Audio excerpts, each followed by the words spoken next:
इससे पहले के भाग में मैंने आपको बताया था कि मुख्तार अंसारी का नाम मऊ दंगे के बाद में किस तरह से सबकी जुबान पर आ गया था, और इस पार्ट में मैं आपको बताऊंगा कि किन किन पार्टियों का उसके ऊपर बिल्कुल हाथ रहा, किन किन पार्टियों की वजह से, किन किन लोगों की वजह से वो आज तक प्रशासन से, कानून से बचता रहा।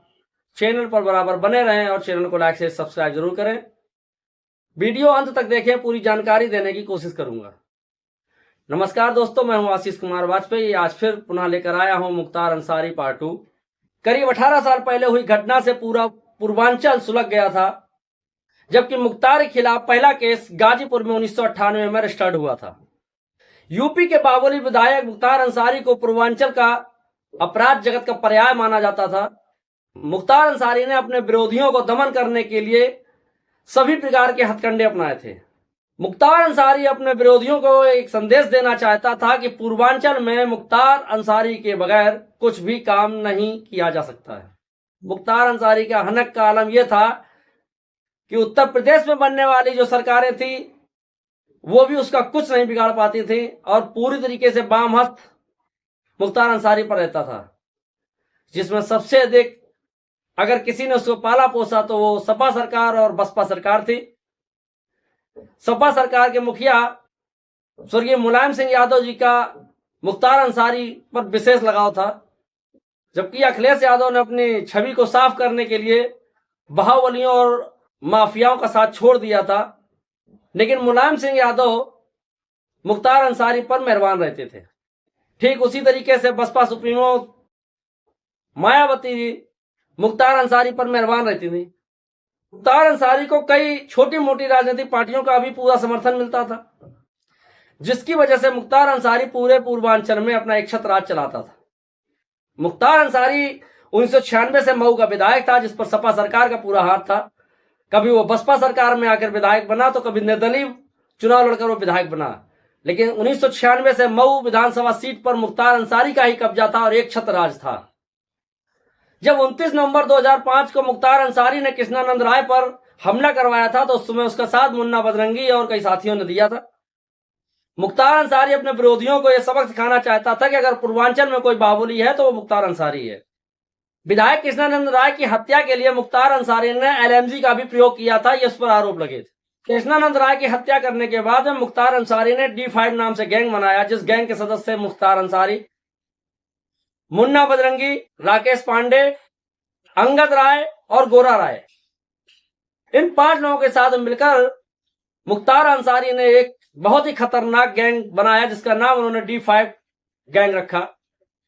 डी गैंग के ही सदस्यों मुन्ना बजरंगी और उसके साथियों ने कृष्णानंद राय पर करीब 500 राउंड गोलियां दागी थी, जिस पर कृष्णानंद राय के गनर सहित 7 लोगों की मृत्यु हुई थी, जिनमें 67 गोलियां तो उनके शरीर से निकली थी।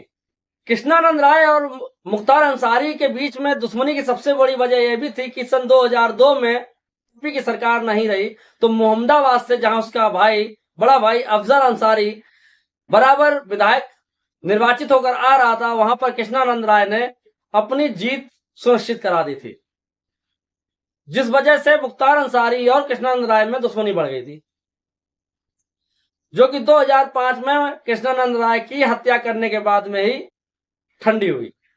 सत्ता पक्ष का हनक इतना था कि मुख्तार अंसारी पर किसी भी प्रकार की किसी भी सरकार ने कोई कार्रवाई नहीं की। पूर्वांचल सुलग चुका था, जिसमें मुन्ना बजरंगी और उनके साथियों पर FIR हुई थी, जो कि बाद में कोर्ट के द्वारा बरी भी हो गए। सत्ता में मुख्तार अंसारी की हनक कितनी थी, पूर्व DGP बिजलाल जी बताते हैं कि जब कृष्णानंद को मारने के लिए लाइट मशीन गन का प्रयोग किया गया था, जिसके बाबत उन्होंने कोर्ट उस समय के CM माननीय मुलायम सिंह यादव जी को दी थी, तो मुलायम सिंह यादव ने कोई भी केस करने से मना कर दिया था। अगर पूर्व DGP ब्रजलाल जी की बात माने तो मुख्तार के लिए सरकार ने जेल में ही छोटे छोटे तालाब खुदवा रखे थे, जिनमें मुख्तार अंसारी मछलियों को पालता था। ब्रजलाल जी के अनुसार उस समय के DM मुख्तार अंसारी से बैडमिंटन खेलते थे। जेल में ही बंद होकर मुख्तार अंसारी ने कई लोगों की हत्याओं की कहानी लिखी थी, जिसको अंजाम उसके बाहर के उर्गों ने दिया था। मुख्तार अंसारी पर हत्या के 18 केस, साथ यानी कि किसी पर जानलेवा हमला करने के 10 case, Tada, NSA, arm act आदि सभी मुकदमे दर्ज थे। लेकिन सत्ता में रसूख के चलते उस पर किसी भी प्रकार की कोई कार्रवाई नहीं होती थी। मुकदमा तो दर्ज हो जाते थे, लेकिन वो मुकदमे मुख्तार अंसारी पर एक गहनों के समान होते थे। जब बीजेपी सत्ता से बाहर थी तो उस समय मुख्तार अंसारी को योगी आदित्यनाथ बहुत खटकते थे। योगी आदित्यनाथ और मुख्तार अंसारी के बीच में आपस में टसन बनी ही रहती थी, जो कि कई बार देखने को भी मिलती थी। लेकिन योगी आदित्यनाथ को मुख्तार अंसारी ने सपा सरकार की मदद से मऊ से पहले दोहरी घाट पर ही रोक लिया था और दंगा स्थल पर नहीं जाने दिया था। और ऐसा कर मुख्तार अंसारी ने योगी आदित्यनाथ को अपनी पावर दिखाई थी। ठीक इसी तरह जब कृष्णानंद राय का मर्डर हुआ था, जब उनकी हत्या की गई थी, तो योगी आदित्यनाथ अपने लैब लश्कर के साथ में मोहम्मदाबाद के लिए रवाना हुए थे। लेकिन तब भी मुख्तार अंसारी ने सरकार की मदद से योगी आदित्यनाथ को मऊ में ही रोक लिया था और उसके आगे नहीं बढ़ने दिया था। योगी आदित्यनाथ जी ने सांसद में रोते हुए बताया था कि किस तरह से मुख्तार अंसारी के इशारे पर वर्तमान सरकारें उन्हें परेशान कर रही हैं, जिसमें सबसे बड़ा रोल सपा सरकार का था। अगर सियासत सबसे अधिक मेहरबान रही है तो मुख्तार अंसारी पर रही है। लेकिन कहते हैं ना कि वक्त सबका आता है। सन 2019 में उत्तर प्रदेश में बीजेपी की सरकार बनी और योगी आदित्यनाथ जी को मुख्यमंत्री बनाया गया। योगी आदित्यनाथ ने मुख्यमंत्री बनते ही सबसे पहला जो काम किया वो माफिया और गुंडों पर लगाम लगाना चालू कर दिया। जो भी माफिया थे जिनके खिलाफ सरकार के द्वारा पैरवी नहीं हो रही थी, योगी सरकार आने के बाद में उनमें तुरंत पैरवी चालू हो गई। माफिया जमींदोज हो गए, कहीं भाग गए या उनका एनकाउंटर कर दिया गया। संदेश दिया विधानसभा में कि माफियाओं को मिट्टी में मिला देंगे। उन्होंने विधानसभा में विपक्षियों से कहा भी था कि जिन लोगों को आपने पाला पोसा है, अगर वो नहीं सुधरते हैं तो उनको मिट्टी में मिला दिया जाएगा। यह बात सोशल मीडिया पे बहुत वायरल भी हुई थी।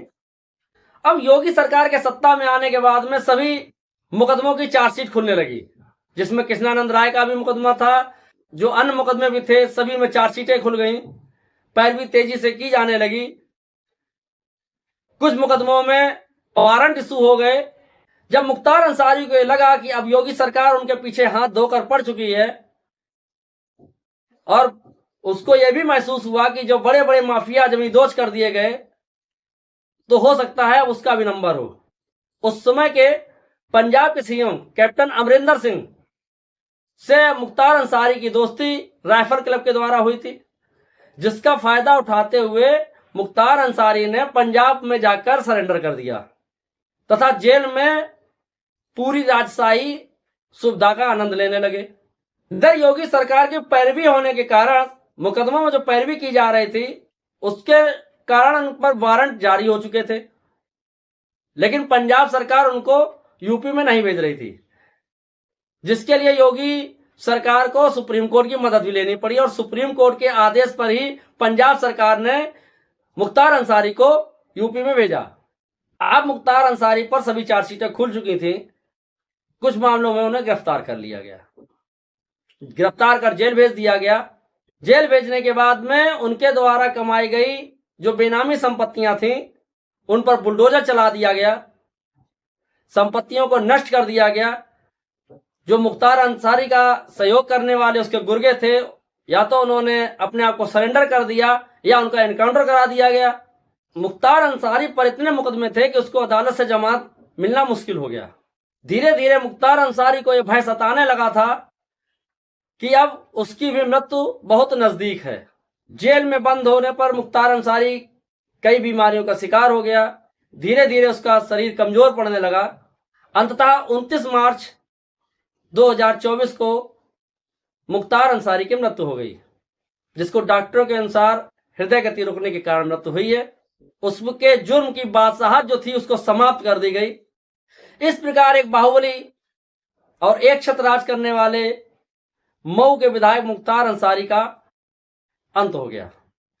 कुछ इल्जाम लगे हैं कि मुख्तार अंसारी की मृत्यु जहर देने से हुई है या हृदय गति रुकने से हुई है, जिस पर एक कमेटी भी बनाई जा चुकी है। कमेटी अपनी क्या रिपोर्ट देती है, इस बारे में चैनल में मैं आपको बताता रहूंगा। उसको जानने के लिए चैनल को लाइक शेयर सब्सक्राइब जरूर कर लें। जय हिंद, जय भारत।